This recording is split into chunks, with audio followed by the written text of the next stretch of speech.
বিষয়টা আশা আমাদের ছিল সংবিধানে বিশেষ করে দরকার এটা, এবং বিশ্বব্যাপী অবশ্যই যে শুধুমাত্র যে কোরআন এরকম না, আমাদের কোরআন সহ যে আরো তো অনেক ধর্ম আছে, যে যেহেতু অন্য কোনো ধর্মকে নিয়ে কটাক্ষ করলে সাথে সাথে আমরা বিচার দেখতে পাই, কিন্তু কোরআনকে নিয়ে যখন কিছু বলা হচ্ছে আমরা তাৎক্ষণিক বিশ্বব্যাপী কোনো বিচার এইভাবে দেখতে পাচ্ছি না। দেখা যাচ্ছে না, কারণ হ্যাঁ জাতিসংঘে আমাদের মুসলমান তেমন না থাকার কারণে মানে মুসলমানদের যে পাওয়ার ক্ষমতাবান কোনো মুসলিম আসলে জাতিসংঘে নাই, যার কারণে জাতিসংঘের যারাই সদস্য, যারাই ওখানের নেতৃত্ব দেয় তারা সবাই প্রায় বিধর্মী, যার কারণে ওখানে মুসলমানদের পক্ষ নিয়ে বড় করে শক্ত করে কথা বলবে আসলে এমন ব্যক্তি না থাকার কারণেই মুসলমানদের কোনো বিষয় ওখানে কোনো কার্যকরী আসে না।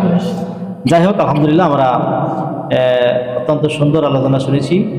যারা কোরআনকে অসম্মান করবে, যারা কোরআন অবমাননা করে, এদের শাস্তি অত্যন্ত কঠোর হওয়া দরকার। আল্লাহ তাআলা যেন যারা কোরআন অসম্মান করে, অবমাননা করে, এদেরকে যেন দুনিয়ার বুকে দৃষ্টান্তমূলক শাস্তি আল্লাহ তাআলা যেন দেন, আমরা সেটা কামনা করি।